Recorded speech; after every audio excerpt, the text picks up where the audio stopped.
বাংলাদেশ জাতীয়তাবাদী দল ঈশ্বরদী পৌরসভা শাখার ৩ নং ওয়ার্ড কর্তৃক আয়োজিত আজকের এই নির্বাচনী পথসভার সম্মানিত সভাপতি, প্রধান বক্তা ও প্রধান অতিথি, ঈশ্বরদী উপজেলা ও পৌর সকল পর্যায় থেকে আগত যুবদল, স্বেচ্ছাসেবক দল, ছাত্রদল সহ সকল অঙ্গ সহযোগী সংগঠনের নেতৃবৃন্দকে আমার ব্যক্তিগত পক্ষ থেকে ধানের শীষের শুভেচ্ছা, অভিনন্দন।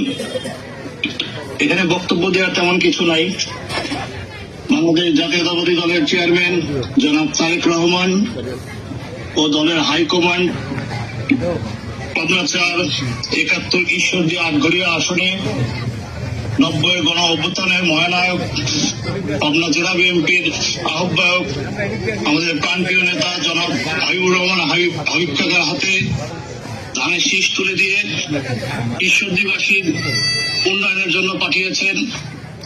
তাই আমি সকলের কাছে উদাত্ত আহ্বান জানাচ্ছি, আমরা সকল ভেদাভেদ ভুলে কাঁধে কাঁধ মিলিয়ে জনাব হাবিবুর রহমান হাবিবকে ধানের শীষের পক্ষে ভোট প্রদান করে আমরা জনাব তারেক রহমানকে দীর্ঘ ৩৪ বছর পরে ঈশ্বরদী আটঘরিয়ার আসনটি পুনরুদ্ধার করব।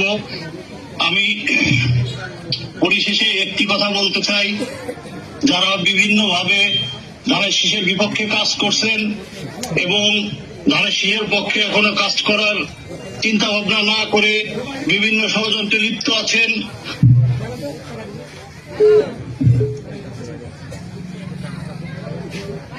প্রতিষ্ঠিত হতে পারে না, অতীতেও হতে পারে নাই, আগামীতেও পারবে না।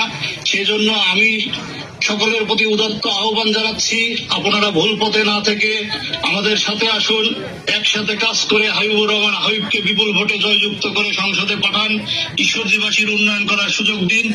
এই কথা বলে আমি সকলের উত্তরোত্তর সুখ সমৃদ্ধি ও শান্তি কামনা করে আমার কথা শেষ করছি।